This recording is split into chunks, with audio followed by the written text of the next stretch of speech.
আসসালামু আলাইকুম।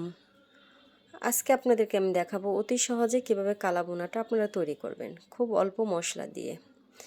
আমি ফার্স্টে কিছু মশলা নিয়ে নিয়েছি। দেখেন এখানে তারা একটা মশলা, জয়ফল, জ্যোতি, রাঁধুনি, গোলমরিচ এবং কিছুটা লং, এগুলো আমি একটু বেটে নিব। এগুলো আমি আস্তা দিব না, ফাঁকি করে নিব।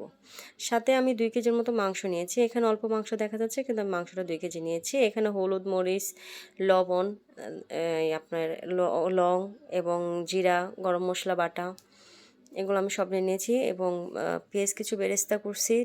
সরিষার তেল, অবশ্যই সরিষার তেলটা মাস্ট দিবেন। এখানে আমি এই হলুদ মরিচ যা ছিল দিয়ে দিয়েছি, আদা রসুন দিয়েছি এবং যে মশলাটা আমি আপনাকে দেখাচ্ছিলাম সেই মশলাটা আমি অ্যাড করে দিয়েছি। অবশ্যই মশলাটা আপনারা দিতে চেষ্টা করবেন, মশলাটার জন্যই আপনার কালাভুনাটা টেস্ট হবে। সাথে আমি পেঁয়াজ কুচিটা দিয়ে দিলাম এবং পেঁয়াজে বেরেস্তা করেছিলাম সেটা আমি দিয়ে দিয়েছি। এখন আমি খানিকটা তেল দিয়ে এটা ভালো করে মেখে নেব। অবশ্যই মাখাটা খুব ভালো হতে হবে, কারণ আপনার এই মাখাটার মধ্যেই হলো মাংসের মূল টেস্টটা। আর এটা তো অবশ্যই আপনারা পানিটা তেমন কোনো পানি দিবেন না, খুব সামান্য পানি আপনার হাত দিয়ে পানিটা দিবেন। পানিটা যদি বেশি হয় আপনার ইয়াটা কালো ভুনাটা আপনার ভালো মতো হবে না। এই দেখেন আমি সামান্য পানি দিয়েছি, মানে 4 কাপের মনে 1 কাপ পানিও হবে না, আমি অল্প পানি দিয়েছি। এই পানিটা দিয়ে আমি ঢেকে এখন বসাই দেবো চুলায়। ফার্স্টে আপনি বাড়িয়ে দিবেন চুলাটা, যখন বলক আসবে চুলাটা কমিয়ে দিবেন। কমিয়ে দিয়ে এটা আস্তে জালে আপনার রান্না করতে হবে। দেখেন মাংস থেকে অলরেডি পানি চলে আসছে।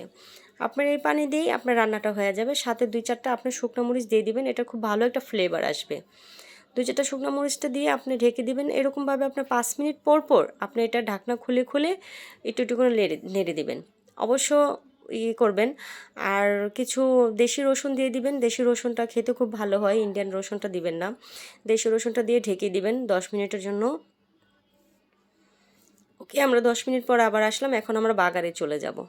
এখন যে তেলটা আমার ছিল বেরেস্তা করা তেলটা, সেই তেলটার মধ্যে আমি 2-4টা শুকনো মরিচ এবং রসুন দিয়ে আমি বাগার দিয়ে দিব। বাগার দেওয়ার আগে আপনি চুলাটা বন্ধ করে রাখবেন, যাতে তেলটা পুরোপুরি হয়, নাতে ছিটে আপনার শরীরে আসতে পারে। চুলাটা অফ করে তারপর বাগারটা ঢেলে আপনি ওই একটু ঢেকে দিবেন। ঢেকে দিয়ে নাড়াচাড়া দিয়ে আর কিছুক্ষণ চুলার উপর বসায় রাখবেন। দেখেন আপনার মাংসটা হয়ে গেছে, 1 ফোঁটা পানি নেই এখানে। এই যে আমরা পরিবেশন করে নিলাম। আপনি অবশ্যই অল্প সময়ের মধ্যে রান্নাটা করতে পারবেন। খুব হেলদি টেস্টি খাবার। ওকে, আল্লাহ হাফেজ।